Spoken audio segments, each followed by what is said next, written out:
we're getting to be a little bit like 5 after, Judy. So we're probably going to kick things off now. Although Okay. I'm expecting another 5 or 10 people, even 5 to 7 people roughly.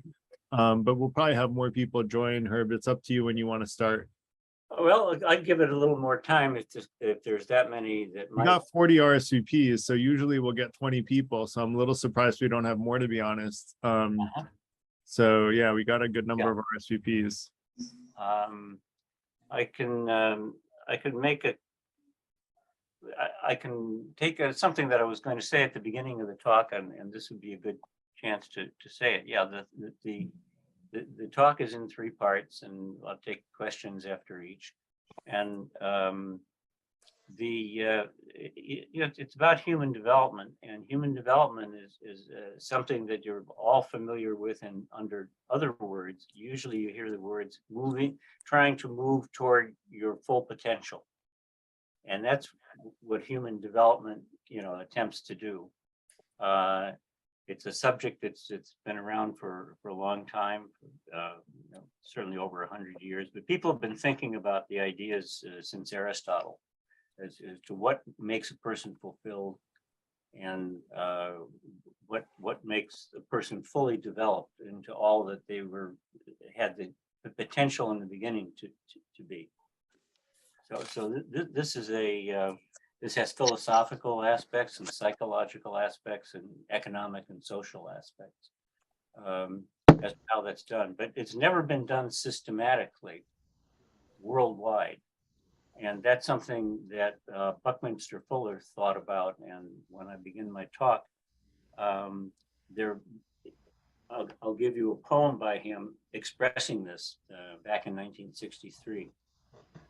And my predictions are that by 2045, the year 2045 or the year 2060, that in the United States we will have such a system, fully in place. And then beyond that, by the end of the century, globally, everybody will be networked into it. So that's the prediction that I'm making. I'll refer to that various times, but I just thought I'd give you just a very simple timeline of that kind. And I'm a professional forecaster, or I was, in my career at times. I've successfully predicted the personal computer revolution, back in 1980, and laid out the steps it would go through, and the volumes of sales that it would grow to. And so I'm using the same kinds of techniques, which are partly intuitive and partly logical, to arrive at my conclusions. Okay, so just a little note. We'll continue to wait a few minutes.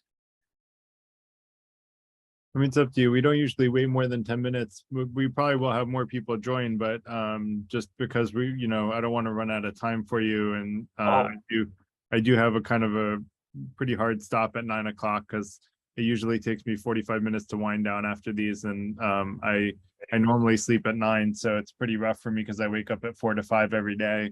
To sleep later than 9:45. So I try to do a hard end at 9 o'clock. Okay, then I'm with you. If you want to start and want me to start now, I'll do that. Cool. So let me do a quick introduction for you. We'll kick things off. I just want to first say that the Freethinker Institute welcomes all of you to our Tuesday night meetup. Tonight is going to be a presentation by Herb Klinsner. And a quick intro about the FTI. The Freethinker Institute is a not-for-profit trying to create a warm, open-minded community of members. We enable transformational personal and professional development for anyone interested. We have free events every Tuesday evening like this, although not always as exciting as our Herb's, but we always have fun events. We try to find ways to share wisdom and knowledge with prospective members. We also, some people choose to be members, and we try to help each other apply wisdom and knowledge in our everyday lives in a close personal network. So that's a little bit about the FTI. I want to do an intro to Herb. So Herb has spent a lifetime, career and post-career, connecting people with computers in new kinds of ways. Starting in 1961 at the University of Chicago. In 1964, he connected engineers and economics researchers with scientific computer software, in particular for the Port Authority's original World Trade Center project. He created a database program to analyze stress effects during the foundation wall construction. In projects in industry, he worked with technical researchers and planners to create software and documentation of infrastructure for operational research, market research, and artificial intelligence-based educational technology and global financial operations. Herb co-created a computer center for the blind at CUNY Baruch College and accurately forecast the early personal computer, as he just mentioned, market in 1980, which is a big accomplishment. Not many people saw that coming. And in 1977, Herb became a long-term interest in forecasting the future intersections of computer technology with psychology and human development processes. This led to his writing a book with Carol Klinsner in 1984 for parents titled Help Your Child Succeed with a Computer. This continuing interest in technology facilitated development processes for everyone, eventually evolved into his recent concept of the human development century, a 40-year forecast. So just as a general rule, the only rule for tonight's event is to be polite or respectful, depending on who you are. You like the different terms, people like the different terms. You can choose whichever one you like, but they both are interpreted similarly here. After the presentation, we're going to have the presentation in 3 parts. Herb is going to present each part and then take questions on each part at the end. And then at the very end, we'll have open discussion for any remaining questions. And after each section, the questions should be about what Herb presented in the section. If I'm right, Herb, is that right? More or less, I prefer that, but if there's a pressing question you want to ask for one that's previous, I'll accept it. Yeah. Great. And then try to keep comments under 4 minutes. Ellis is our timekeeper, and we'll jump in if someone is starting to go a little bit long. Or significantly long. And then we want to give everyone a chance to speak. And then we'll formally end discussion around 8:45, but we'll have some remaining questions up until 9 o'clock, but we do have a hard end around 9 o'clock. And so we'll sort of wind things down a few minutes prior to. So with that said, I want to introduce Herb, who has a really exciting topic for us tonight that I'm looking forward to having all of you learn about. Herb and I have talked about it one-on-one, and I think it's a really cool idea. So just to give my own little, pitch, it's like a really cool idea. And like, I'm here to support Herb because the world needs what Herb is about to talk about. Like we really, really need it. And so I'll let Herb do it justice with that, explaining what it is. So Herb, why don't you go ahead and take it away? Okay, let me start sharing my screen. Here we go. So all of you should be able to see. I've got to make one more adjustment here.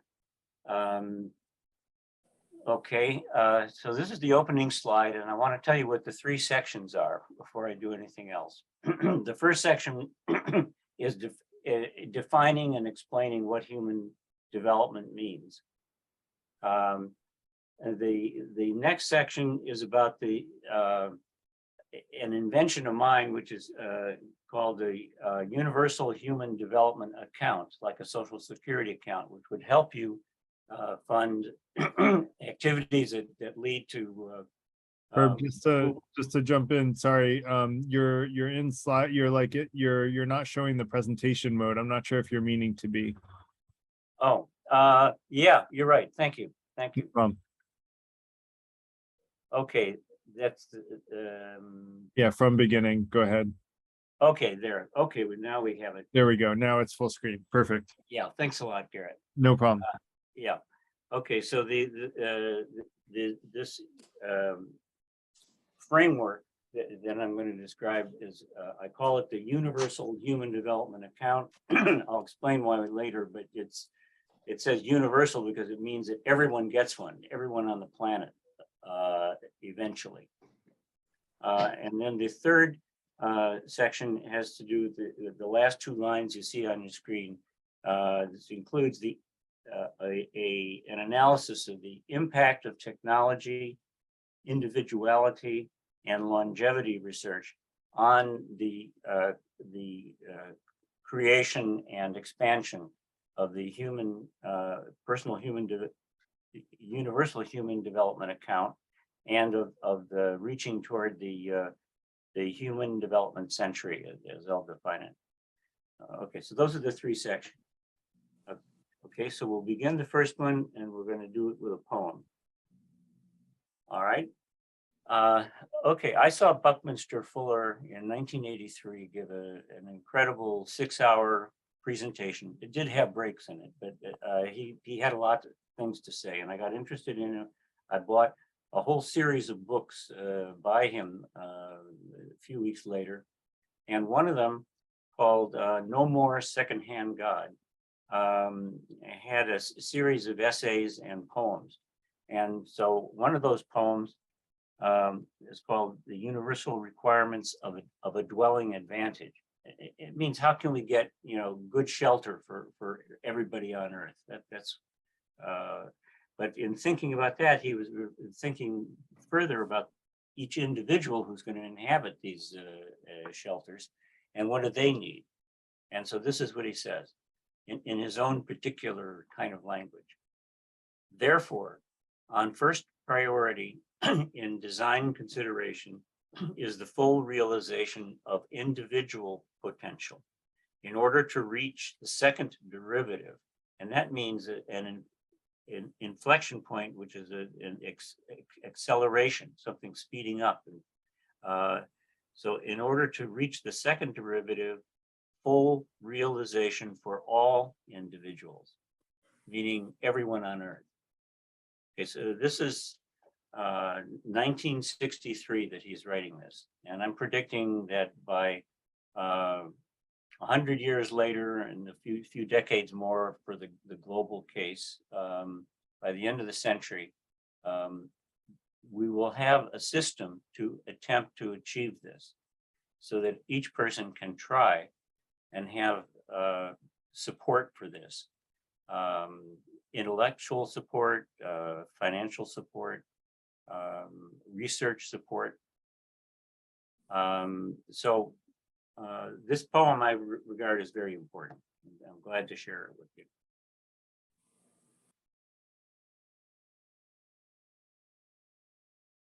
So continuing our talk about universal movement toward our full potential, I'll say a few general things about what this involves.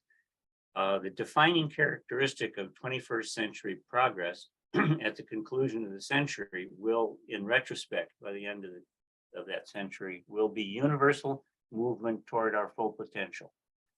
We will not only have achieved this, but we will decide that's the most important thing of all that we accomplished in the 21st century. Part of this will have to do with having an economy that gradually circles around this goal and supplies jobs and products concerned with getting human development for each person. This again is Buckminster Fuller kind of thinking, being able to economically support trying to design and build the things that people need. So the driving engine of the evolving 21st century economy will be knowledge, applications, and markets based on human development principles achieved by the end of the century. Now, two interconnected bodies of knowledge will grow to make this possible. One is developmental science. And there is a science now, and I'm saying it's going to grow enormously in size and sophistication over the decades that follow, over the next 40 years. And that an offshoot of this science will be developmental engineering and technology, meaning applying the knowledge of this science into products and techniques to use with people to help them in their developmental journey. Okay, so I should tell you, okay, what is development? Not using the word human in front of it at first, and just in general. Well, it generally, development implies a qualitative change, say in process or structure, not just a quantitative change, such as an increase in height. This definition is suggested in phrases such as growth and development in biology and research and development in management. Development is often expressed as a series of stages, such as a person's life cycle or another species' life cycle. So that's what the flavor of development is in general, whether it's human or something else. So what is human development? Well, it has two definitions in the dictionary. This surprised me. Okay, one definition is moving toward one's full potential during one's lifespan. And that's not surprising. The other deals with nations and their efforts to move toward greater percentages of people living in a state of well-being and achievement, such as in employment, education, and healthcare. I'm just going to pause for a moment because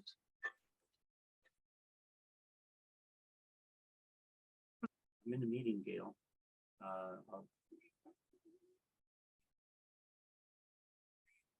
Oh, great. Thank you. Good. Okay. Bye-bye. Sorry, it was sorry for the interruption. So the two definitions have some crossover, but the first definition focuses on individual development across a broad scale of characteristics with mixed positives and negatives present. While the second one, the national one, focuses on a nation's collective strength and effective stewardship of her people as judged by a few primary categories of achievement and well-being. These are very different kinds of things, but they do overlap. In this presentation, we will use the first definition. Okay, so who has been interested in history, that is, in reaching one's full potential and in finding tools to make this possible? And here are some examples from philosophy and science and modern day technology. Okay, the first is Aristotle. Second, John Dewey. The third, Jean Piaget, who was a French child psychologist. Fourth is Abraham Maslow, who lived in the mid-20th century. Fifth is, in speaking generally now about groups, self-development websites and interactive tools like the FTI. And sixth, trial and error based developmental robot design. Okay, so to go into a little more detail, okay, Aristotle was concerned about happiness and how happiness comes from fulfilling your nature. And so there's a website called Pursuit of Happiness that has a quote as to what Aristotle meant. It says, "Happiness consists in achieving through the course of a whole lifetime all the goods, health, wealth, knowledge, friends, etc., that lead to the perfection of human nature and to the enrichment of human life." And that was 2,300 years ago. John Dewey, who was active 100 years ago, 1900 to 1940 would be the main time that he did his work in education theory and in creating progressive schools. Okay, so his big concept was growing and developing in cycles. In other words, you develop up to one level so you can develop to a higher level and repeat without limit. So we talk about this in FTI about leveling up, going to a higher level, which gives you the platform to reach for things that were not available in the lower platform. Okay, he also uses in his theories, the technique of feedback to know where you are at. That's how you make progress. You find out, well, what's the result of something you tried. And the third is he recognized that education is a social progress. And that's a value shared also by Lev Vygotsky, who was a psychologist of education in the 1920s Russia. And he was concerned with the value of play. In other words, experimenting with things, trying things out as a driver of true education of a developmental nature, looking at transformative things. Jean Piaget was a child cognitive development specialist, and he pictured the growing child had successive thinking systems. Every couple of years, he would get a new upgraded model. And so cognitive development in his theory proceeds through several stages keyed roughly to age. There's the motor period from 0 to 3, pre-operational from age 4 to 7, and concrete operational. When they, they wanted to mix it, right? They wanted to take. Beg your pardon? Yeah, we can talk about this, at the break, but the concrete operational is age 8 to 11, and abstract operational from 11 to 15. And each of these had a distinctly different way to do things, where a problem in the lower level was solved in the higher level. And so an example of that is in the pre-operational level, if a child would see two glasses of water, but different shaped glasses, whatever glass was tallest would be considered the one that had the most water in it, which is not true, because the width will also affect it. But in the concrete operational stage, by the time they reach age 8, that's no problem. They can compensate. So Piaget was tremendously important to thinking in the 20th century about how the child develops, and how this is related to systems and even to mathematical models such as quaternions, which is something that I'm interested in. And I was so surprised to find out that he was as well. And I found that out directly from him at a meeting in 1971 after he gave a talk. And it was something that he obviously enjoyed. When I brought up the word, he says, I did that from the beginning, quaternions. Okay. Abraham Maslow is associated with self-actualization. It's the last of 8 stages where concentric circles exist of meeting life's greatest needs, from survival to wisdom. It assumes you can actually reach your full potential. And that's, I think, is misleading. I think that your full potential fluctuates with your age and with your experience. It can fluctuate up and down, and you have to factor that in terms of what you're reaching for. In self-development websites and interactive tools, I'm listing 3 examples, 3 fine examples: the Freethinker Institute, clearerthinking.org, and Byron Katie's website called The Work. For trial and error based, I'll have more to say about this in a minute, about the 3. But now, trial and error based developmental robot design means that instead of giving the robot all the answers to begin with, you withhold things, and instead you give them certain principles and say, do trial and error to see what works. Learn to be self-reliant. So the robot develops self-knowledge and world knowledge through trial and error, thereby becoming more self-reliant and open to experience. The author is Mark Lee of the book about this, and the book title is How to Grow a Robot, Developing Human-Friendly Social AI. It shows a little bird, there's a chick on the cover. The chick is just entering the world of animal learning, So this is entering the world of robot learning. So this is quite, his book is quite unique and quite good.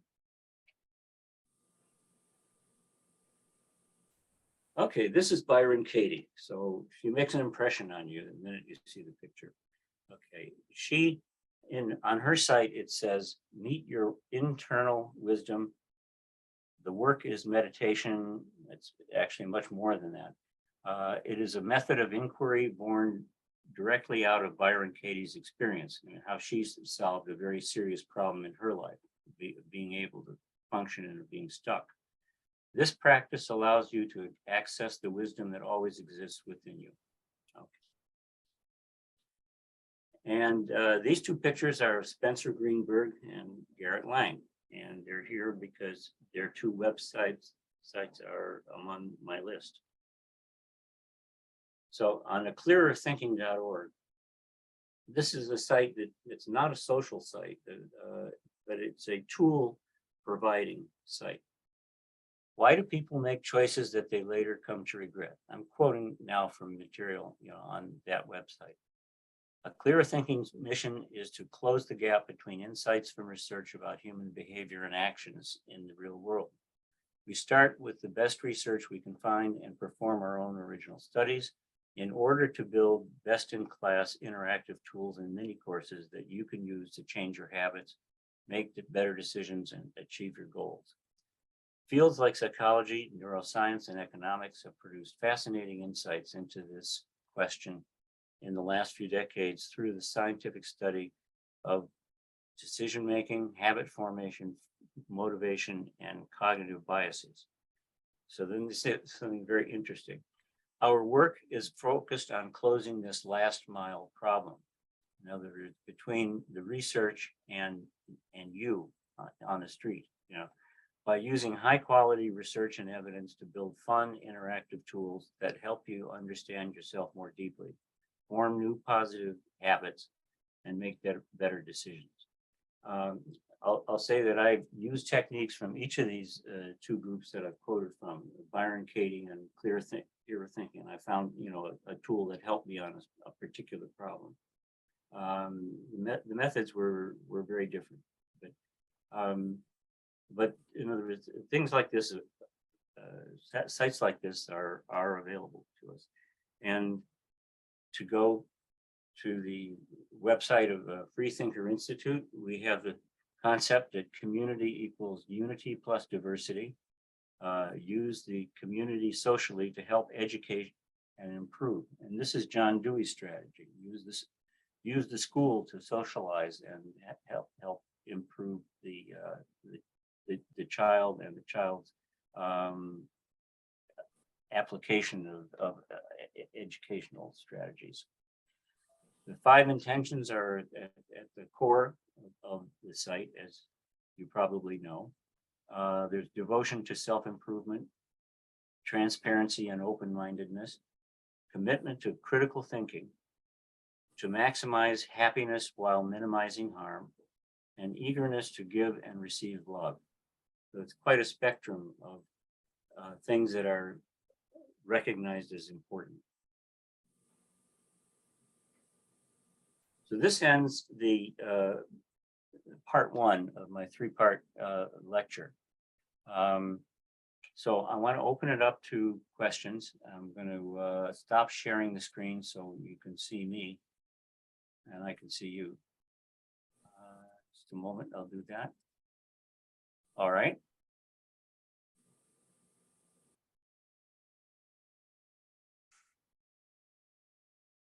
So if you're thinking about your questions, Garrett, I'll let you take over.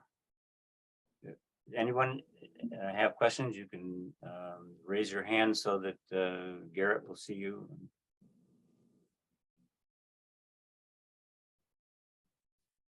Okay, if there are none, we can move on with the talk. We've got some coming in. Sorry, I had my phone on mute. There's a question from Jeffrey. Go ahead, Jeffrey. Yeah. Yeah, I would be curious, is there any kind of like moral or kind of values laden to this idea of human development? Like, I guess an example could be one could be like a criminal and working to get better at being like criminal behavior, which would be kind of antisocial, but would that still be development or is that something else? I'll give you, I think, an interesting answer. It depends on what came before it. Is it an improvement? In other words, if you think of, let's say, petty crimes, taking shortcuts in your taxes and other kinds of things like that. Well, if you were before then doing some really bad things, and now you're only doing this, and you're also trying to be better, trying to find out what it means to be better, and learning how to trust other people, because you probably don't trust people if you're in that state. So it really is an ecological, the personal ecological condition that matters, and there's how is it changing, and how is the person trying to make it change, and what kind of help, outside help, objective help, is the person getting to know something about what morals are and why do they work, or how do they work. Are there different kinds of morals? Are there different approaches to morals? And where do they fit in? Where is their own will and intuition come in? Thank you. Yeah. Anybody else? That was a good question. I'm glad you asked that, Jeffrey. Yeah, Oded had a question, and if you don't mind, Herb, do you mind if I mention quickly about the like an FTI commentary on that? Yes, please. So Jeffrey, that's why we have increased happiness and decrease harm as one of the 5 intentions, because a criminal who is stealing from people is clearly causing harm to people. And so that's not a good life goal to go after. And that's what always unsettled me about the idea of shoot, I'm blanking on the name, like about the whole concept that you just choose your own meaning of life, and there, it's carte blanche, and so that's why we have, some guidance from perspective of, grounded morality. So Yeah, well, yeah, there's which brings up that they're really behind all this is the assumption that there is good to want to help another person. And right. It is good to want to accept help from another person to affect where you're going. It's an admission of limits. There's a man named Herbert Simon from the 20th century who was an economist and psychologist. And he said that we're all bounded in our knowledge. In other words, we don't have unlimited knowledge. And one of the things that can, surprisingly, make it worthwhile to belong to an organization, whether it's a corporation or a nonprofit, is that you're around other people and you can learn things, pick up pieces of key information to you from them, from this environment, like what's the best place to buy a used car, things of this kind, just useful information, or maybe it's tips for finding a better job somewhere else. But in other words, the corporation is going to get a lot from you, but this is your dividend. They have people around you that you've gotten to know and trust. Yeah. Great, thanks, Oded. Yeah, I have some observation from my Yes. experience. Please. Yeah, when you grow up to the age of about 50, your Yeah. mental and call efficiency and all this good stuff is growing up. Your body also grow with you. You become from child to adult. After 50, you have some breakdown. Your body continue to get old. You want it or not, but it is. Your brain actually going backward. That means after 50, at 60, you think you are 40. And many people in the 80s think they are 20s. That means the brain is not going up all the time. It go up to a point and then go down. And he's very happy. I'm very happy to be a child at 80 or be teenager in mind. Well, we're Oded, we're of similar age. I'm 82. And I'm too also. The yeah, same. And I feel that I'm like 18 well, it's a mentally, not physically. there is a lot to this, but one example that's given is even though let's say memory function, memory efficiency goes down maybe by about 25%. I don't think so. If you use it, you don't lose it. If you use it efficiently, and in fact it gets better. And one of the things that you compensate with, that you need to, and this is a matter of having wisdom, is to be able to see in a situation what is the most important thing. So in other words, it's not like you're trying to capture everything and have control of it in your mind.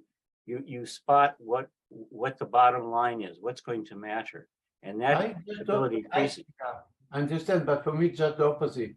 First, I shoot the arrow, and then I put a circle around it. Well, that's good. Well, that's an exploratory method. I do. I mean, after 50, you figure out this is the best way to do to keep you happy. Because if you put some targets that you can't achieve because your eyesight is not so good. No, but sometimes there are targets that I was afraid to take on when I was 40 and 60 that I'm not afraid now to take on. Exactly, you become younger. And this is my theory. Nobody put this theory as yet. The older after 50, you become younger.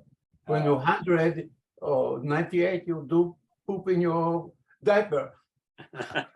Well, when in the coming world, I think you'll see with the longevity research that I'm going to talk about, there are people who are going to be 100 and 110 and be very active in their life, and we'll get into that later. Okay. I'm going to go back to my lecture. And now the point is, we don't get older. We don't get experience. At certain age, we become younger. Well, we feel younger. Yeah. You feel younger, not physically, but mentally. That's true. That's true. What you are is your mental, not your physical. That's what counts. That's right. And the body listens to the mind and tries to follow in that direction. There's research that has been done in social psychology to show that by Ellen Langer. I don't do research. I'm just engineer. Yeah. Okay. Hi, Herb. There's a person. We'll take the question from Mike Zorn, and then you'll go back to part 2. Yeah. Okay. Okay, I'm done. Thank you. I appreciate it. Thanks, Oded. Well, I like Mr. Lerner's picture of his age regression, Dorian Gray. Your John Dewey and all of the other references imply that we are going into a renaissance. However, with AI and everything and the technology, including this technology, adds to maybe the difference between the haves and the have-nots, because there's a lot of people that in a way don't want to pay the dues to participate, or are unable to pay the dues to participate. There's always people like that. And are we gonna create followers of a more elite? Are we gonna create an elite group? Not that it's nice to be in that elite group. So how are you handling that kind of issue? Thank you. Yeah, they're always, I mean, the more you learn about yourself, directly and indirectly, the more you're able to find out things about yourself that you're selfish, or I mean, this is what drama is all about. How people do things and then discover at some point, because of the consequences, what they're really doing, and then they make a decision what they want to do. Do they want to stay the same way, or do they want to change? And who's going to help them change?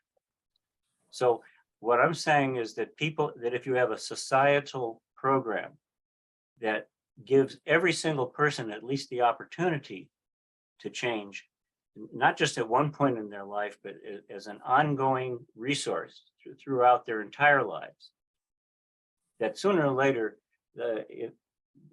they may turn to it when something happens that makes them want to investigate another path. At least they'll know there are paths. Because they may be in a peer group that has a lot of negative messages and says, well, there is no path other than ours.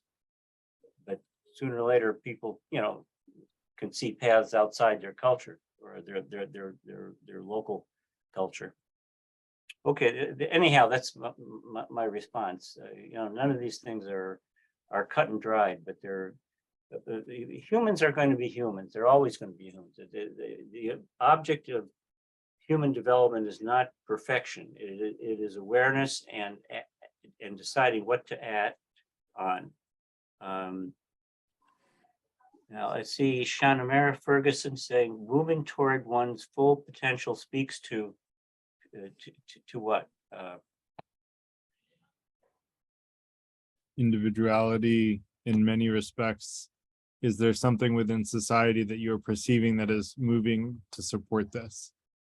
Yes, I'll get that in my lecture coming up. There individuality will be shown to be a trend in society, so supporting individuality, and there's been research by companies on this. So I'll go into that. Yeah, it's a very important question. Okay, I'm going to start sharing my slides again. And thanks for the questions. I really appreciate it.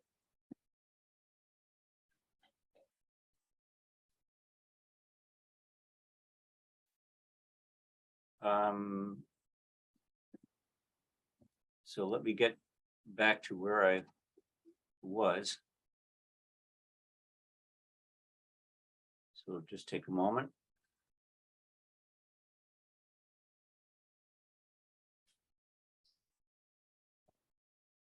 Okay, so this is part 2. Possible design goals to reach the human development century. So we explained what it was, but now we're going to talk about a technique, a network to help support it happening. This is a concept, and the concept could be carried out in many ways, but here is the general, the gist of it. We want to create an intention for every person on the globe, or even in research stations and settlements on Mars, by the time some of this is done, to move toward their full potential. We want to create a framework and support system to deliver this intention. And I call that a universal human development account for each person, first nationally and then later network of global systems. When distribute most research on human potential and development, those things, freely and understandably through a global network. So I said before that this kind of material would be shared in the network, and it's going to travel everywhere. Whatever's learned in one place is going to be known all over. We want to create global markets, and we want to train brokers.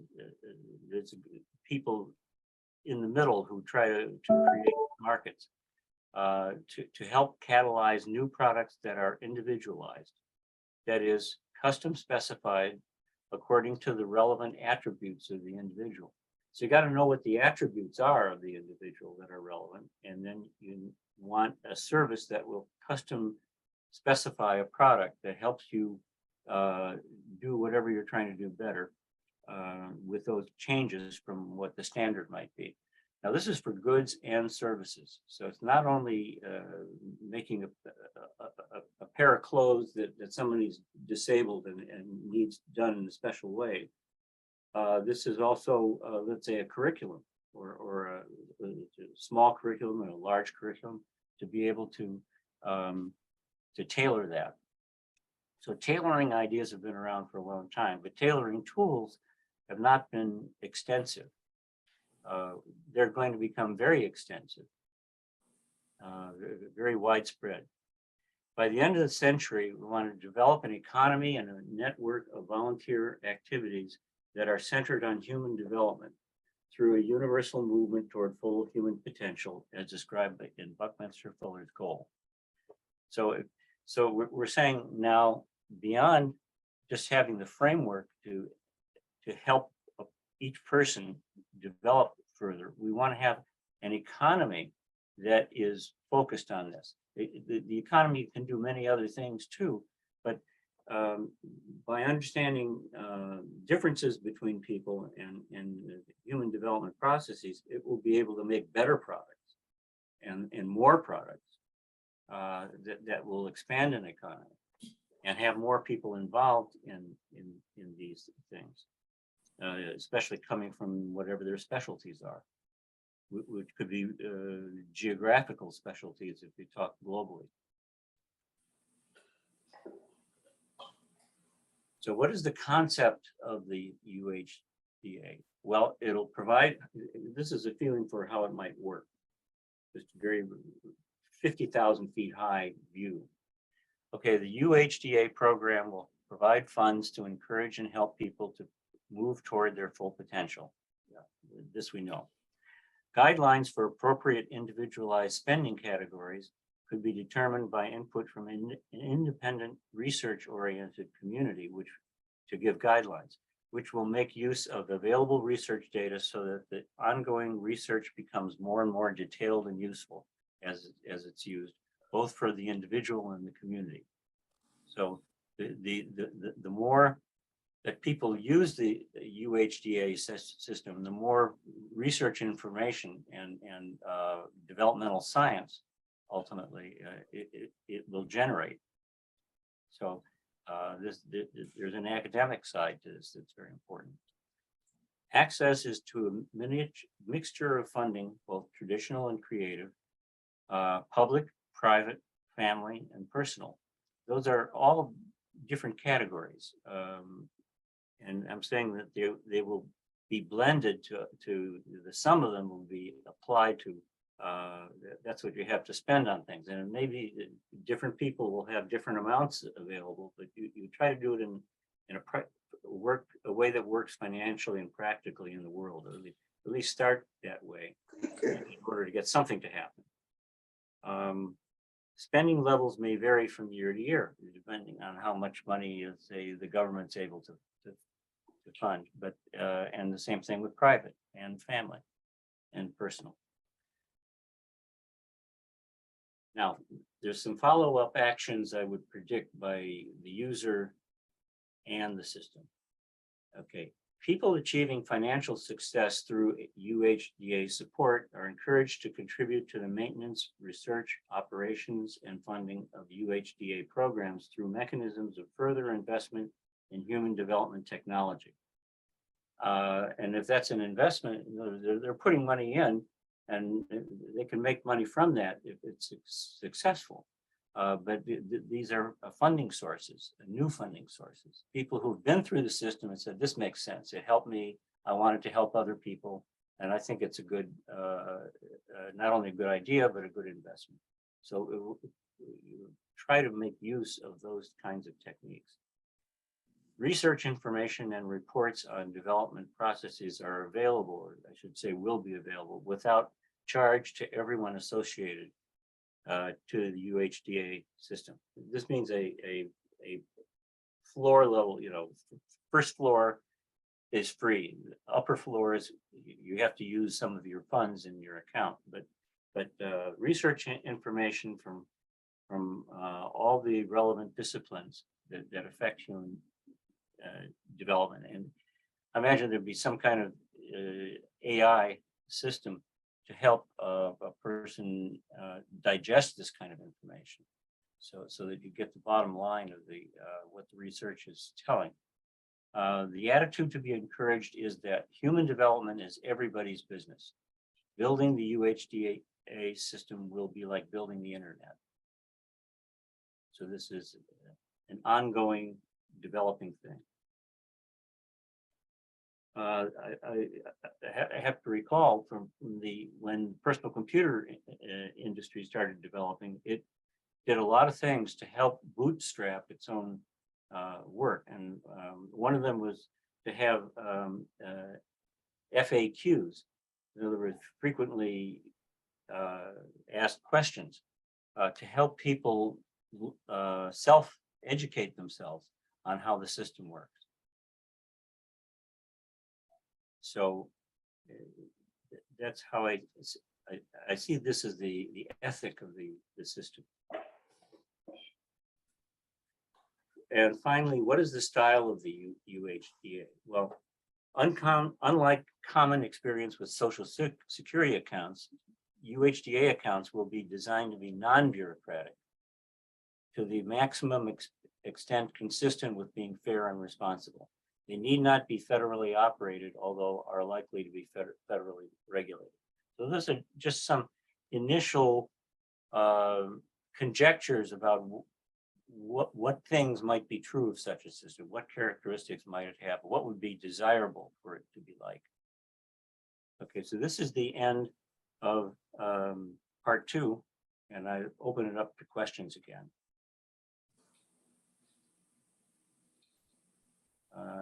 Let me just move to the next slide for when I come back. So Shanna, okay, Shanna Marie Ferguson raised hand. Shanna Marie. Yes, hi. Hi. I'm curious. Your last mention was of the desirable characteristics, or those things which would be necessary to allow for such a thing to exist. Yes. So those are striking me as deeply inconsistent with the systems that we currently have in place. So can you offer a little more input into how we would make legitimate strides or momentum towards actualizing that? Well, first of all, I mean, if you look at Social Security now, and you try to deal with the Social Security system, there are two problems. The way the user is treated is very bureaucratic. I mean, they try to do a good job, but they're limited. There's a lot of rules they have to follow, and there'll be rules too in the system I'm talking about. But what you want to keep a constructive relationship with the user. You don't want to turn them off by a lot of barriers, unnecessary barriers. And then there's a level of bureaucracy in the Social Security Administration itself because of the law that they're operating under. And these laws are saying we want to make sure nobody cheats, and and that you're eligible and you need the service. But a lot of times things are interpreted in ways that are not to the person's need. They're just trying to protect the public's money, and so we have to find a better way to handle this in the relationship, so that people can have a dialogue that's constructive, so that they continue to use the services and make progress. You don't want the agency to have a blind eye to what situation the person is in who's using the system. And you want the person to also be a person who wants to make the system better and ultimately invest in it, and maybe have a role in helping other people in the system. Some of the programs could be structured that way. So in other words, it's a flexible system with a very clear goal. Now, you don't have that goal in Social Security, that you're trying to for everyone to reach their full potential. That goal is not there at all. what it is trying to defend the person for getting the minimum things they have to have in life, you know, the shelter and a certain amount of income and healthcare. So the one is looking for how far can the person go, and the other is what can we do to just protect the basics. Is that do you have a reaction to that, Shanna Marie? Oh, yeah, I mean, I completely understand that the objectives are vastly different. My question was more, how do we encourage the philosophy that's necessary behind the sort of movement to be taken on? I definitely understand the difference between the two. I'm just not grasping how we integrate that line of thinking societally so that it can, something like this can actually be made manifest. It's there. Well, I had a thought, and it is escaping me. Maybe I'll come back to that. Oded has raised his hand, and Shanna Marie, if I get the thought back, I'll tell you. Okay, Oded. Yeah, I have some question about reaching the full potential. Yes. I think this is a very Hippocratic idea because my potential change all the time. Yeah. So reaching this full potential is not my goal. My goal is to be happy every day, every hour, every minute. This is my goal. Right. And So, I change, I accept think the reality to meet my goal. Yeah, well, I think it makes sense. Yeah. I think you're saying that what you see, if you're reaching for your full potential, that this is Then what? this is just perfectionism. I know. Nobody. Right. But it's not intended to be perfectionism. It's intended to be what is out there that you could do, that what you really want to do. But you may not feel that you have all of the tools to handle it. Yeah, I don't need tool. I just whatever I'm doing right now make me happy without tool, without reaching my full potential. This is just what it's all about. Yeah, the happiness is, well, if you're feeling happiness, you're already, it's a sign that you're doing what you should be doing. No, not at all. No? No, whatever I'm doing is good. I mean, nobody tell me what should I do to be happy. That's what I'm saying. Therefore, it's for me, it's kind of life is more spontaneous action and feeling. It's not going to school and doing A, B, C, D, and all this proceeding to happiness. Yeah. We do this right now. Yeah. Let me react by saying, systems that are there to reach your full potential can turn into, if they're not administrated or designed right, into just, a lot of work to do a lot of things that may not feel like they're your things, that you're not with. So it really starts with you, not with someone else's not other people's expectation. Yeah. It's but to find out what your own wishes are and your own strengths and your own weaknesses, that is a moving target too. That can change. You can say, there's something that I've cared about for a long time, and something happened to me. I had a conversation with an old friend, and suddenly I remembered that this was important to me. And then you want to explore that. As I look at this like opening the refrigerator and eat whatever you want. I got you. Okay, I'm going to move on to another person. Let's see.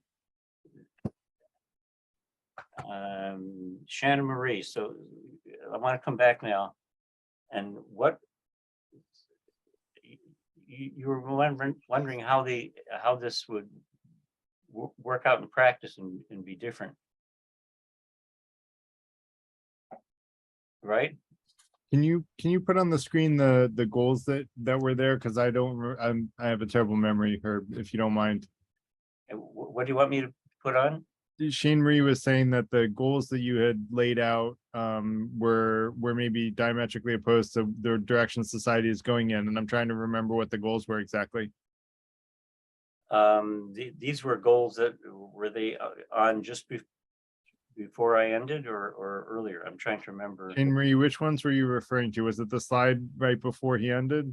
I think it was, and I think his ending commentary was that they were the characteristics that were desirable or necessary in order to have that kind of system. Okay. I was just saying that. Well, yeah, let's take a look at them.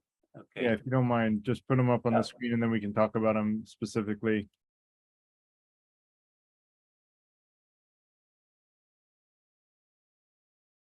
Yes, okay. Now I said possible. In other words, one could choose others. I'm not saying they have to be this, but these are I would say they're large choices. I mean, they're very ambitious choices, but they can be done, and they're mutually reinforcing. I mean, when you have a global market doing something like this, this helps to reinforce all the individual national markets. Okay, so create an intention for every person on the globe to move toward their full potential. Okay, I don't see a problem with that. Is there a problem that you see, Shanna Marie? No, I think perhaps I was thinking more in conjunction with the UHDA. Okay, yeah. I guess I can. I think sorry, I go think I know. What? Go ahead, Garrett. Go ahead. No, I was gonna say I sort of see her point even with that first bullet point. Like, I don't think that society in general is trying to help people achieve their full potential. I think that's a great thing to strive for, and that's why the Freethinker Institute's first intention, which is the most important one, is to help people be the best version of themselves. But I don't think society right now is. I don't think even individuals are all headed in that direction, and I think it will require a change. But I think that's a change that's really worth going after.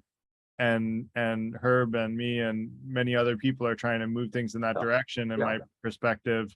And I think that's the right direction to go in to help people achieve their potential. To Oded's point, like, achieving your potential might just be being happy, right? And maybe that's what your potential is to increase your sphere of influence and not only help yourself be happy, but help those around you be happy. That might be your potential, and cool, like, great. But that, that's a viable goal that I think we should be going after.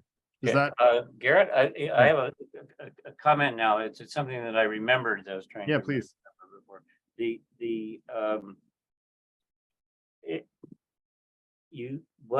This is a chicken and the egg kind of situation. So you say, what makes something like this possible? Right now, if you look around, you don't see ways to make it possible, and I agree. And that's why I'm saying it takes 20 to 40 years to create, but that the ingredients are there to create it. However, what the key point will be when people move over, various individuals who have power in society move over from not trusting it now to saying, wow, that's going to bring us more jobs, better markets, better economy. Let me see if they've seen, let's say, a demonstration of it, and the demonstration is impressive. Then they begin to say, this is a way to make people happier and more satisfied, and also more invested in the society instead of being suspicious of the society. There will be a lot of motives that people have of what they're looking for in one system or another. So I think it's going to take 10, 20 years to sort through this, and it's important to build demonstration projects of some sort to convince certain opinion makers that there is that you're harnessing something very powerful and very desirable.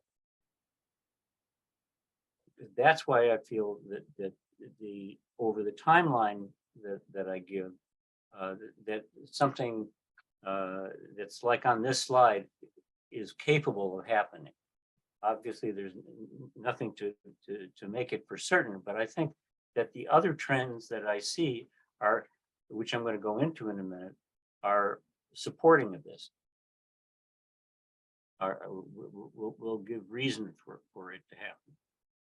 And the fourth one is really happening now. I mean, from personalized beauty products to t-shirts to medications, like personalized products and personalization is like a big, a big trend that is happening. I just don't think it's as broad as Herb, you're proposing that it be. And it's not right now focused on personal development. It's focused on, commercialization, trying to sell people things.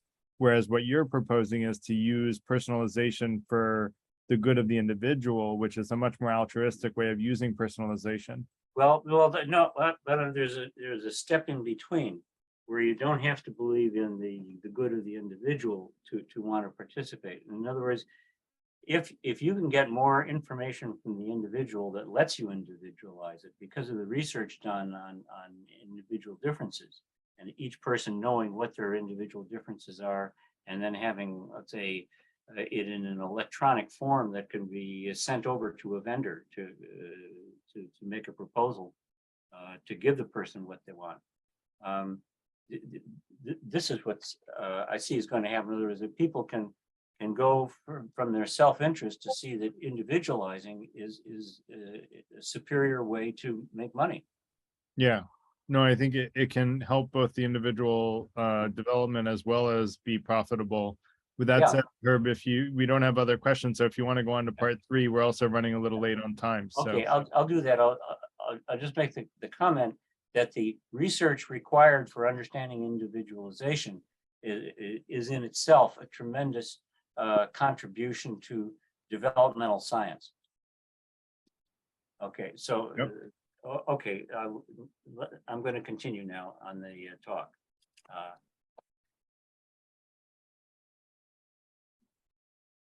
Let's see. Okay, I just have to start the slideshow again.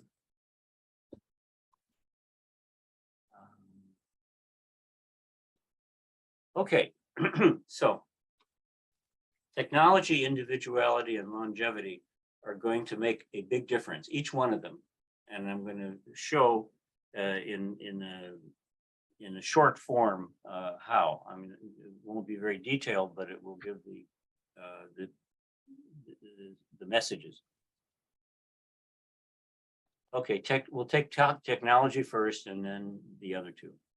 Okay, so these are a list of things that, among many others, that technology will offer the society in the future. Some are being offered now, some will be offered later, some are offered now but will become much more powerful. I won't explain them in the interest of time. I'll move on. Okay, the calibrated self refers to being measuring people's characteristics. Technology is producing more and more tools to help people directly measure and record their human characteristics and behavior, and to access information from medical records and other sources. One of the most dramatic personal information objects is the personal genome. Likewise, technology assists people to understand interactions among their calibrated characteristics and behaviors, in effect modeling aspects of themselves. That's where the characteristics interact with each other. This process is known as personal science, using the scientific method to study the effects of one's personal characteristics and behavior and their interactions. And there are probably 20 to 50,000 people engaged in doing this in a very disciplined way worldwide in this research, and perhaps many more. And this is the major activity of an organization called the Quantified Self organization, which some of you have heard about. They have a website, the .com. There's 100 chapters globally. They started in 2008. Then there's individuality, which means understanding one's uniqueness of characteristics, history, and motives, and taking responsibility for it, which is stewardship. Using one's individuality to succeed, grow, and help others. This is another thing that individuality means. By learning about oneself, one gets more insight in helping other people. In the future, making sensible use of emerging customized markets for goods and services. Customized transactions will be facilitated by relevant excerpts from a personal electronic profile, secured probably through a powerful technology known as blockchain. But there are other means also possible to make it secure. Okay, so now this is where society comes along and says what I'm saying. The Royal Bank of Canada it advises their investors in what are the hot topics in the future. And this is an Imagine 2025 report. So they're referring to this being important just 3 years from now. It's called the Calibrated and Augmented Self. And this is the introductory 2 paragraphs to their full report of 192 pages. The calibrated and augmented self is the concept that the average consumer is vanishing as machine and quantum computing learn and predict behaviors, leading to hyper-personalized products and services and the ability for mass customization with less friction. However, the calibrated and augmented self will most likely come with privacy and ethical risks. We believe companies that can balance personalization expectations and privacy demands with a clear stand on ethical boundaries will be the best positioned to succeed. That's quite a statement. Okay, so this is what I was referring to earlier, that the individualization is going to be a focus and a very important one. Garrett was saying that as well. And finally, longevity. Okay, so during the past 20 to 30 years, pioneering longevity researchers treated major aspects of aging itself as a disease. They laid the foundations for a new science called gero science, G-E-R-O. This new outlook concludes that aging can be treated with medication, specifically to counteract damage to any of 7 key watchguards of the body's health, that is, defense centers. As a result of treatment, these watchguards could then resume destroying many chronic illness invaders and provide a healthy lifespan, which is called a health span. Okay, so a health span is meaning that it's how long you're living and in a healthy way without serious disease. And that's if we can repair the damage that happens naturally over time in the aging process to these 7 defense centers. Now, the status of research today is this. For each of these watchguard systems, medical treatments have been developed and proven on mice, which may have many of the same genes as humans. The field of medical science is now ready to prove these treatments in human trials. So we're at the final stretch, which is anywhere between 3 and 10 years.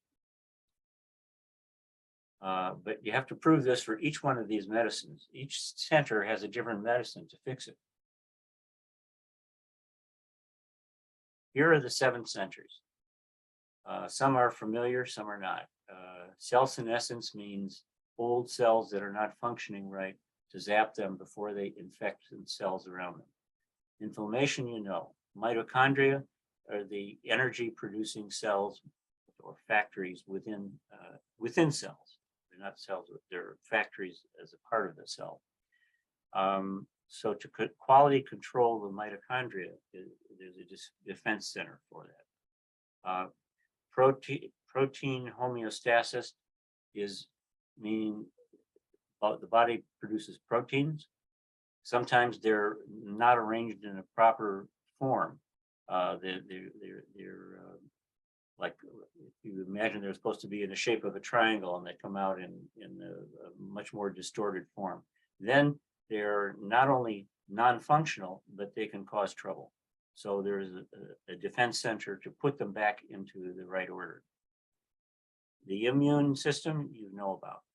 Metabolism, you pretty much know about. But if metabolism is not correctly regulated, that's a problem too. And this is handled by a defense center.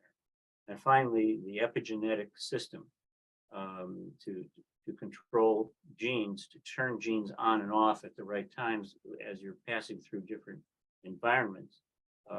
That can go wrong, where the controls are not used properly. The switch is not thrown when it should, and or vice versa. Those are problems. Okay, so these are the 7 centers.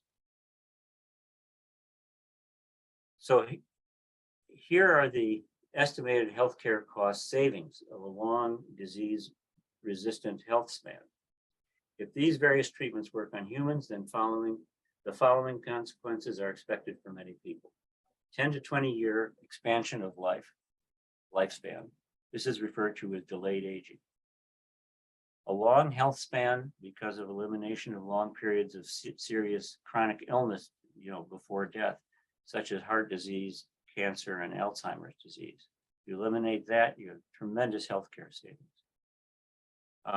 You're not going to totally eliminate it, but if you cut it down by 70 to 90%, that makes a big difference in cost.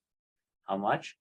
It is estimated a $7 trillion savings in the US across a 50-year period, known as the longevity dividend. Okay, this is an average of 140 billion per year. So this estimate was prepared by Dana Goldman of USC and interpreted and discussed by S.J. Olshansky of the University of Illinois at Chicago. Papers by both researchers were included in a book called Aging the Longevity Dividend from Cold Spring Harbor Laboratory Press, 2018. Okay, so the impact of the longevity dividend on UHDA and the human development century. The intersection of the rise of the longevity dividend with the early emergence of parts of UHDA functions by 2035 can give UHDA funding a big boost. We can draw from that healthcare savings and provide greater levels of funding for such a system, or even a justification to start spending the money in that way. Included in this intersection is the substantial increase in the number of relatively healthy older people needing motivation, growth, and new projects and pursuits. UHDA services will help reorganize the planning and preparing for many older people to pursue new interests, with many contributing to the society either financially or humanistically through project creation, volunteering, employment, and through learning and teaching, including electronically, such as by Zoom. That could be a one-on-one thing between a person with something to teach and somebody who wants to learn it. Globally, people hooked up, from different regions. This development will impact and change society in a major way, just like the GI Bill did in the 20th century. The economics and pathways for a person to contribute to society will be reworked. UHDA for all people will begin to come into its own as a goal and will be partially financed by the longevity dividend in the mid-2030s. So I have a page of conclusions and that will finish my presentation. The interplay of technology, individuality, and longevity through the catalysts of individual markets and PEPs, that is personal electronic profiles, that the catalysts of that, of the UHDA framework and of the longevity dividend. Those 3 ingredients will bring about the human development century in the US. That's my claim. The remainder of the century will see other countries forming UHDAs and integrating them into a global framework that allows people to travel abroad for work and study while using their home UHDA accounts for self-development. The global framework will also help to develop rich, global individualized markets, including global providers, consumers, and brokers. And global society will embrace developmental science and developmental technology. Thank you.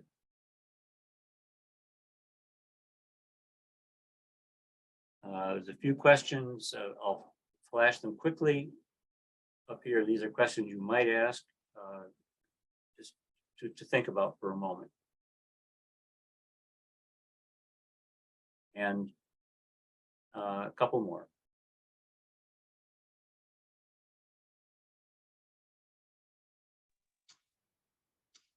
Thank you, Herb. That was wonderful. Oh, thank you. Thank you. Maybe you can put, we still have, it's not going to take long. Maybe read through the last 2 slides, and then we'll open up for discussion. You mean you want me to repeat the last 2 slides? Yeah, just the discussion questions, and then we'll open up. Maybe just leave them. Or you could leave it open on. the screen. Like he already Oh, okay. finished the last slides, Ellis. I think you meant just leave the questions on the screen, right? But if I leave them on the screen, then I won't be able to see the people asking me questions, but I could do that because we can try that. Let me restart the. We can just let people ask questions. That's okay. Okay. Yeah.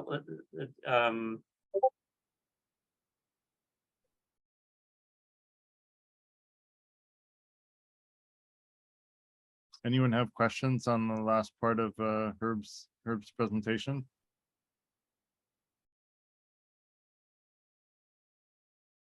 Yeah, Jeffrey.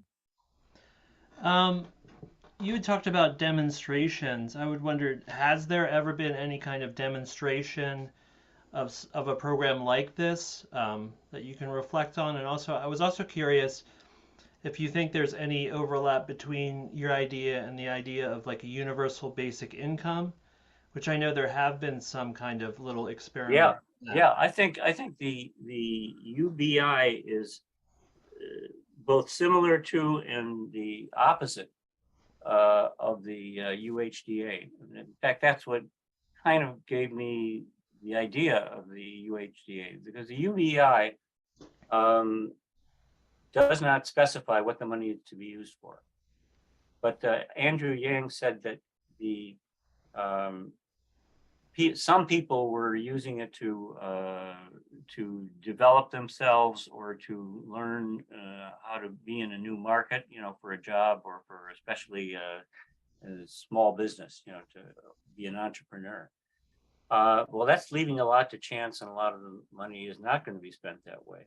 So I say, what if we had a very, very concentrated system where the only focus for these particular funds were for self-development?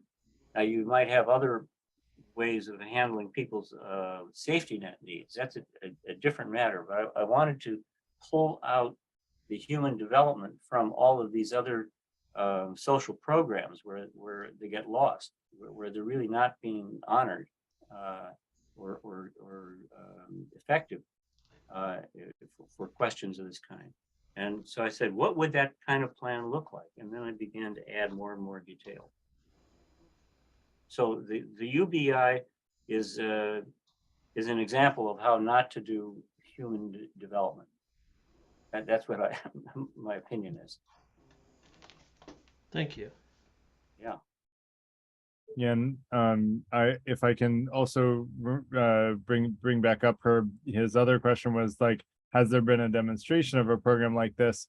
And remember, Herb, when you introduced this idea to me, one of the things I said is, wouldn't it be fun for us to get a grant and create an experiment to actually do something like this and show how it works in practice and show how people's lives are positively impacted by the Universal Human Development Fund. So, I don't know of one that has happened, Herb, but I don't know if you do. Yes, the closest is the GI Bill, because it didn't say what you had to spend the money on. I mean, it wasn't for vocational education and critical skills, for example. It was, you want to go to college, go to college. This is how much money we'll give you. You know, I'm not sure whether they covered full tuition in every university. They probably did if you could get into them. And so people were able to use that resource as a way to go 3 steps further than they otherwise would have if they were doing things on their own time while they had a full-time job. So what you didn't have was a public or private resource to help guide them. But, you know, it's the first time around for something like that. So I would say it was an incredible success, and it's led to several generations of families that have benefited through the effects of say the grandparent having that kind of resource. So yeah, I think this needs to be done in a very small way, and you know, it could be in a city, it could even be in a company. You just have, you know, some representation of each of the things that said should be there, like research information and help in certain kinds of aspects of growth. And one thing that should be there, I think that's invaluable, is to the self-measurement, the calibration of the self concept.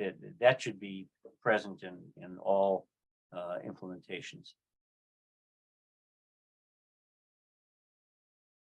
Great, that will ask his question. If we can go on to the next question, we have a couple of hands up. Oh, thanks. See you well. Thanks very much, Herb, for the presentation. Very interesting. Thank you. Thank you. I just saw you mention like in the future, if I got it right, like a volunteer, a community service of volunteers helping others to some degree. Yes, it could be done. I just wondered how you'd achieve that, because like there's a disinclination in humans to do anything for nothing. I know some people are very generous with their time, but they're very much the rarity. So I just wondered how you get around that. Yeah, I think there is plenty of examples in society of people who donate lots of their time to nonprofit organizations that speak to them. In some cases, it's church groups. In some cases, it's interest groups. You know, I'm in a poetry group. I'm in a science group. I give lots of time to that. And, you know, and I get a lot from it, and I give to other people, and I learn how to give to other people. So I think that's part of human nature. Some groups are not what other people would want. You know, each person has his own need, but I think that the volunteer, I was using volunteer in 2 ways. One was that people, when they've become successful through using a UHDA, financially successful, and not everybody will, and that's not necessarily the goal. It's up to the person what they're pursuing. They would offer resources or volunteer resources, financial or just personal time, to some aspect of this developmental world that supports the UHDA. And there are many, many different kinds of things that could be done. So I could see that as being a way to meet people and exchange experiences. In the Army, you get that. You know, people come out of the Army and they exchange, you know, what kind of experiences did you have? You know, I learned how to do this. I learned this about human nature. I learned how to fix certain things, you know, I mean, mechanically. It gives people things to have in common.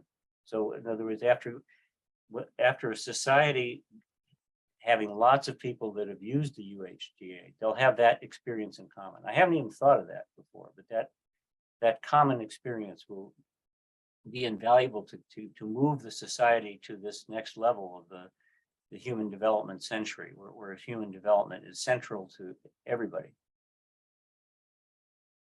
And if I We've could, got a thing here in Australia, which you may have there, called the men's shed, where retirees go and pool their skills and their trades, and they build things and make things and donate them to charity. And if young guys want to learn aspects of a trade, they can go there for free, and the old guys share their skills. I'm thinking, yeah, that there is that motivation of just wanting to share your life skills. Yeah. Thanks very much. See the social aspects behind that could, help. Yeah. Yeah. That's it. Thank you for that. Really.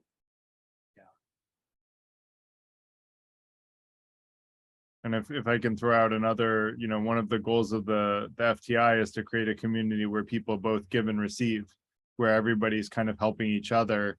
And by being a part of the community, you're automatically giving the skills that you can, but also getting help from other people. And if you create this reciprocal expectation, then you create a community of people who help because they know they're going to get help from the same community that they're giving help into, if that makes sense. Well, and so then you kind of, you satisfy people's both natural tendency towards greed and altruism at the same time. And I think we all have sort of natural inclinations for both, but sometimes one overpowers the other. And the famous Sitting Bull quote. Yeah,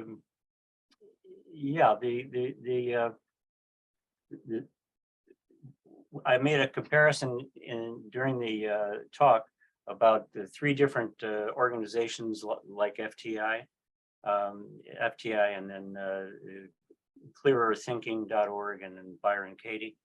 And the other two have really fine tools, but they don't have people helping people. That's what is among the three unique to FTI. And I think that's a tremendous advantage to do that. It's a tremendous strength. And it's the same spirit that John Dewey had, that you're not talking to just individual in a classroom, individual people, okay, and telling them all these things in parallel. You're getting them to mix with each other and try things out. And in fact, form into groups and organize the groups in a democratic fashion. I mean, that's what John Dewey did, from back in 1900. He wanted the group to be a microcosm of society. The school should be a microcosm of learning democratic principles. If only he had influenced our modern educational system more than the factories. Well, the factories went out. Yeah. The factories went out. Yeah. Shane Marie, do you want to ask your question? Sure, yes, thank you. And Herb, thank you as well. And I definitely can see where this would be beneficial in many instances. What's coming to mind for me, though, is I'm just curious if we lose anything by decreasing full agency over our individual growth process, especially as it pertains to our most meaningful goals. So is there something designed within this process that ensures we have a sufficient level of agency that we can still continue to feel good as though it was our mountain to climb that we did? And I do believe people should help people, but I do think there are instances when it's just our mountain to climb. Yeah, but somebody's got to sell you the supply or give you the supplies to accompany you on the journey. I mean, there are many folk tales about you go into a forest and somebody hands you three things that you're going to need and you don't know why, but you're told you hang on to these, and then sure enough, each one comes in handy in the situation. So sometimes it's tools that represent the efforts of another person, and sometimes it's the person directly giving you from their advice and life story. But in terms of giving yourself over to anything, that's I try to avoid completely in this kind of thing. What you're doing is you're interacting with other resources, which is never that easy, but the focus is you. It's not to fulfill the church's objective or the government's objective or your family's objective. It's your objective. Yeah, and you even alluded, Herb, to the idea that some people may not get financial, soundness from what they invest in, which essentially says, Shane Marie, I think that people have huge latitude to invest in their personal growth and development. Although I think that there probably you would want some controls to prevent people from learning how to rob banks professionally, right? Like that, maybe not what we want to spend a universal human development account on. To Jeffrey's point, right? Like we don't want to train bank robbers. That's but giving full latitude as long as we're not causing harm or significant amounts of harm to anyone. I haven't heard you put any limitations other than that, Herb. And that's like a common sense limitation to not cause significant amounts of harm to other people. But short of that, like it's really whatever goals people want to achieve, help them become able to achieve those goals. Yeah, and for some people, they think they want to say they want to be an actress or a sports superstar or something, and they go 40% along the way, and then they discover maybe this isn't what I really want, either because I don't have the talent, or maybe I do have the talent, but the demands that the sport is going to take out of me, demand of me, is not what I really want to give. So that lesson teaches you something invaluable and moves you along your development journey. But you need just to have that experience is invaluable. Great. Robert, do you want to ask your question? Sure, thanks. Thanks for the presentation. I was thinking about, I don't know, maybe similar ideas out in the world, and I thought about offering people free college level education. I was wondering, what do you think about that idea? They do that in Kalamazoo, where I grew up. The city says if you go to school for at least 3 years in the schools, or maybe 5 years in the school system, your college tuition is paid for in full. It's called the Kalamazoo Promise. Wow. So that sounds good. Yeah, and it's interesting how it happened. At first, there was one person who was giving a speech, and he got carried away, and he said, promised, okay, everybody listening to me in this graduation, I'm going to guarantee you all college education.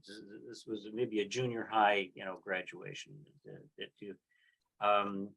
And he fulfilled his promise, and then he liked it so much that he said, I'll do it for 3 years. And then he said, I'm going to do it for longer. And he talked to some investors, and he said, will you join me? And a number of other people said, yes, we will do that. And it grew and grew, and it's been around for probably 20 years. I know somebody who just graduated in the program, 5 years ago, and now she's a PhD student ready to write her dissertation.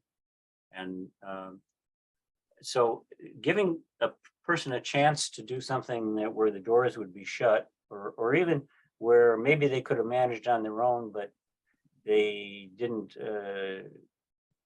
maybe they were afraid to do it, to take on college.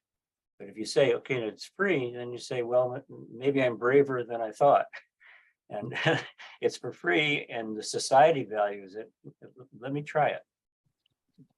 So that's what that kind of thing does. But what I would do from my point of view with the human development approach is to say, to put them in some kind of framework, like, okay, you get the free tuition, but you have to do something to contribute to human development knowledge. Maybe it works with some other people. So you have helping others, you're learning more about development.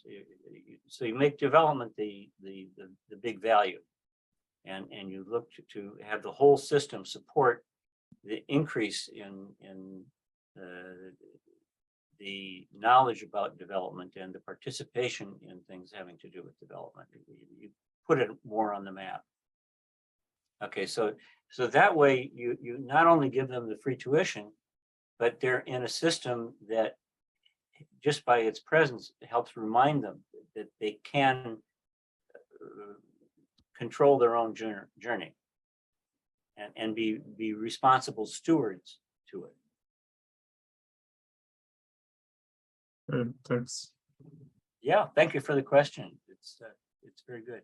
It's funny, actually, when you mentioned, Herb, the idea that people who benefit from the development fund would be able to contribute back to it, it made me think, you know, of Europe, and they basically give either free or very minor cost college education, which results in higher incomes, which results in higher taxes, which feeds back into the paying for the higher levels of education for the future. And so it has, to me, been done in some degree, except it's more limited only in college degrees, whereas what you're talking about expands that to like all forms of education that, you know, like entrepreneurial education is often not, you know, something you're gonna learn about from a higher ed degree. And sometimes you can. I did take an entrepreneurship class, but I'm just saying it, you know, I can see, you know, there have been some sort of minor concepts or similar parallels, at least, that exist. Yeah. Well, a lot of these things have to do with motivation. Right. Yeah. I think I got part of the idea for UHDA a long time ago. 50 years ago, I was working for the Blind Commission of the state of New York. You know, they would give money to people who were blind, who wanted to go and have money spent on their behalf to get job tools like computers, or to get tuition to a college. And I was advocating to go where it was warranted for the fancier tools. In other words, not just a standard PC, but to have it beefed up in certain ways to be much more useful for certain professions. And they were saying, well, you know, we can't be, you know, give luxury and stuff. And that was an inappropriate word, I think, for them to use. That was not the intent. But I also was saying, well, supposing you had some kind of a deal where if somebody got an extra special model, that they would agree to, if they were able to, when they were finished and were earning money, to pay back for their equipment. And they said, oh, we don't want that money. No, we're not allowed to take that. It would sound like, you know, maybe it was treated as if it were bribery or something, you know. Yeah, comment if you don't mind. And I was shocked because it was going against a social grain of people taking responsibility and people helping others. I have some question to you guys. Yeah, Recently they have a new legislation that people working for the public domain, that people working 9 to 5, people that don't have like 3 or 4 weeks vacation, they get free tuition forgiveness. People that in the private market that don't do service, do product, working 60 hours a day, they don't get any free medical insurance. They don't have any what called retirement money, like people working for the government. They don't get any forgiving on their education. Now we have 2 people, the parasitic that work for the government, 9 to 5, few days a week, get all the benefits of full pension, while the people that do keep the country running are the ones that pay for them, and they have to work many hours, they don't get return, and they have to fight for the living.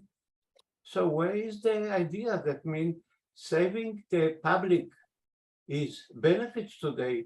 You don't have to be in competition. You sit on your office chair till you're retired. And then maybe at 65, you can go get another office chair in different one with double your retirement. Why we care about the people who work for the government and not the people that in the street, in the industry, that actually support all those people? We have no discussion about that. Yeah, this is the society. This is another thing about the human development, the motivation for me, is that the society seemed very split between haves and have-nots in terms of having benefits and not having benefits. I worked for 30 years, in fact, as a consultant. You know, and consultants don't have benefits. Sometimes you're working for companies who pay you the difference. You know, they pay you extra because you're not getting benefits and they don't have to pay them. But there is a lot of our benefits are just tagged to certain ages of people and certain situations that people are in. So in a human, universal human development account oriented system, I think it would smooth things out. In other words, we would start changing the benefit rules so that most people or all people would have some reasonable level of benefits. I do want to quickly ask if What you say is reasonable. I work in the aerospace industry for 30 years. What I get is the money that I put on my 401k.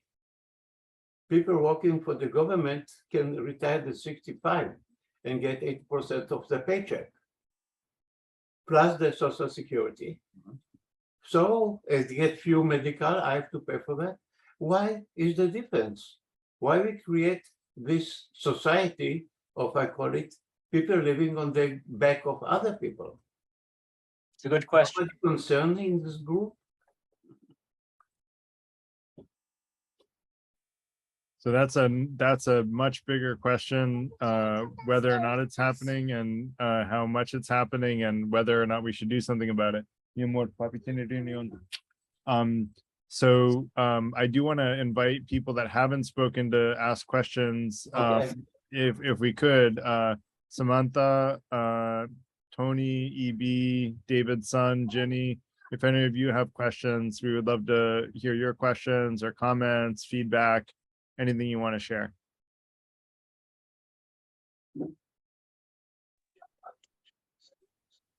Judith. Anyone? Yeah, Jenny, go ahead. Well, I just want to say my favorite moment is when you give your daughter a kiss. You're here. They liked that.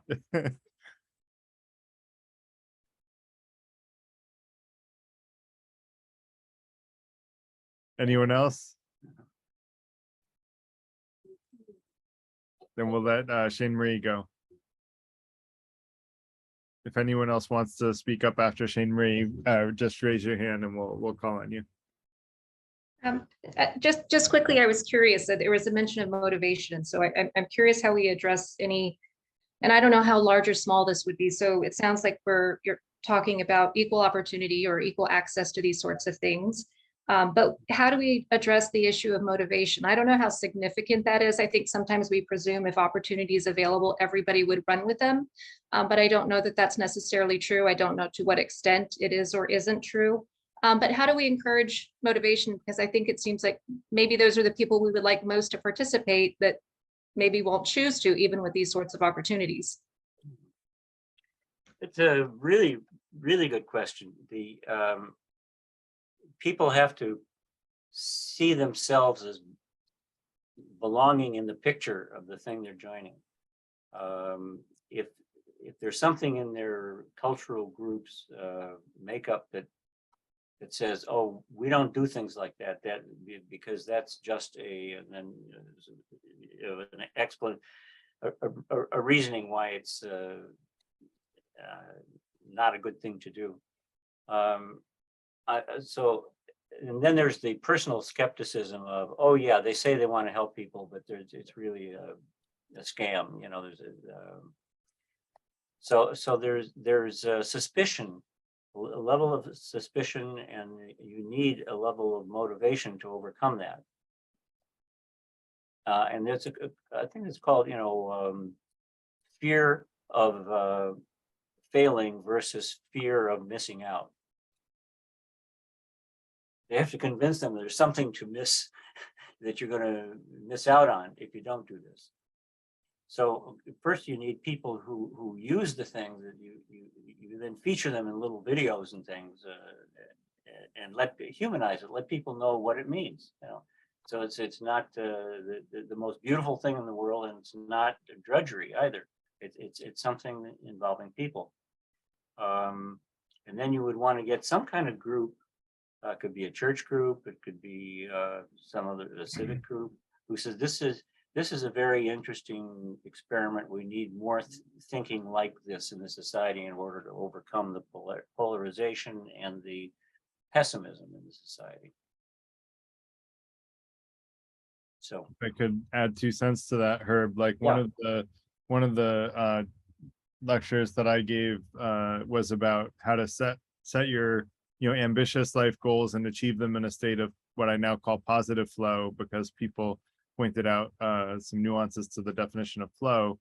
And I think if you have the right, social workers, I'm going to use the word, although I think that's an undervalued profession, that may need a little bit of amping up in order to make all of this happen. But if you had the right people sort of helping guide people and set these really ambitious and exciting goals and show them how they can make tangible progress towards them, and how the Universal Human Development Account is going to help them make progress towards those really ambitious goals they have, I think you can get a lot of people who would otherwise be unmotivated, motivated just through the right psychology. But I think today we don't have structures or systems in place to help coach people on those things, right? A coach is $350 an hour. Someone who can't get motivated isn't going to spend $350 an hour on a coach. So, how do we provide those services to people in a way? And maybe the Universal Human Development Account, maybe that's the first service that someone gets, and it's like an automatic, opt-in right from the beginning is, help someone set their goals and show tangible progress on how they can achieve them. That's just my initial thought, Shane Marie, but I think it's a great question, but I think it's a very solvable one with the right time and effort and help. yeah.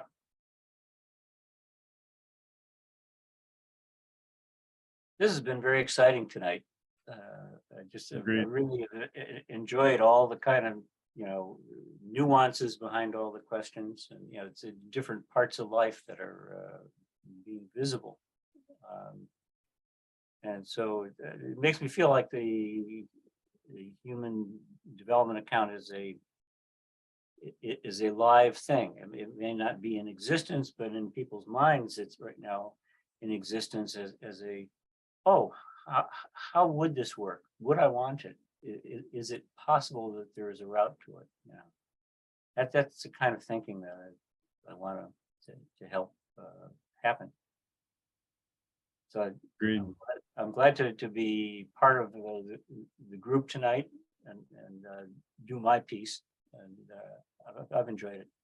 Thanks for doing it, Herb. And I do want to kind of close things out because we're at 8:58 by my time, and so we're right at about 9 o'clock. So I just want to, I don't see any other hands up, so I'm going to kind of close things out now and just say, Herb, thanks so much for speaking tonight. This is a really important topic, one very closely aligned with the goals of the Freethinker Institute, one of which is to help everybody achieve enough money that money no longer buys happiness. I don't think such a goal could be possible without something like the Universal Human Development Account. I mean, maybe there are other ways, but I think the fastest route is to have one, and then also self-development and being the best version of ourselves and achieving human potential.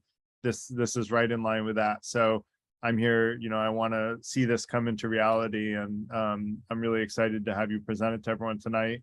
And I just want to, suggest that we continue this discussion in the online community in Discord, which I will give a brief demo of, so that for people not familiar with it, I want to kind of show what it looks like, so that people can see how easy it is to use. It does take a little bit of acclimating. So I'm going to do a quick screen share here. Ellie, if you can post the link to the online community, or if you go to freethinkerinstitute.org, you can see the online community. And basically on the left here, this is direct messages. And then down here is the servers that I'm on. This is the Freethinker Institute server, this icon.